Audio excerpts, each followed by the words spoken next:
You wouldn't know until you were like not getting pregnant. Danielle and her husband have always wanted to start a family. In 2023, they began trying for their first child.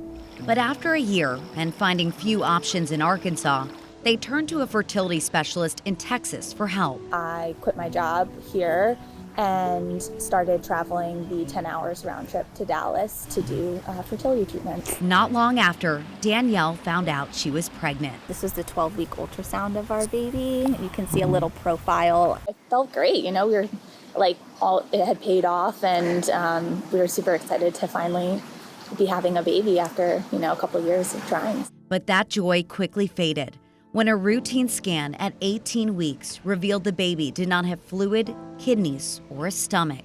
We were told there was no way that the baby would live. Even though the pregnancy was not viable, Danielle was told her only option was to carry the baby to term.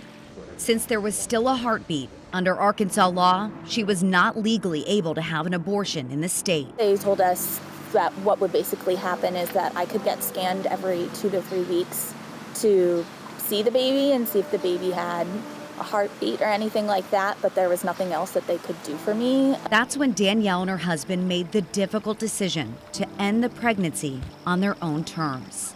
The following day, they drove 6 hours to a clinic in Illinois to have a 2-day procedure. There were protesters and, people like that outside, yes, which, already taking a very awful day and even making it more awful. But inside the clinic, everyone was so incredibly compassionate and kind and held my hand through everything. Danielle is grateful she had the financial means to leave the state for the procedure, but knows not all women in her situation are as fortunate. I, also even almost a little bit of guilt, like that I had every resource possibly imaginable and that so many people don't in this state, and that was really frustrating and upsetting. Following the ordeal, she and her husband made another difficult decision. It's really frustrating, and it also made us decide we didn't even want to live here anymore. Soon, they'll leave Arkansas and move back to her home state of Pennsylvania, ready to start a new chapter as mom and dad. This pregnancy was our last remaining IVF embryo, and so it was our last shot, and so I'm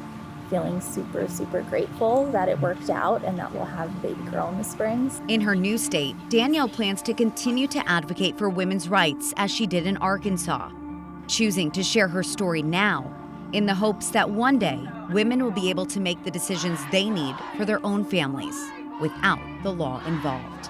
I could have become septic and died or bled and died, and I'd like to think that, my life also matters.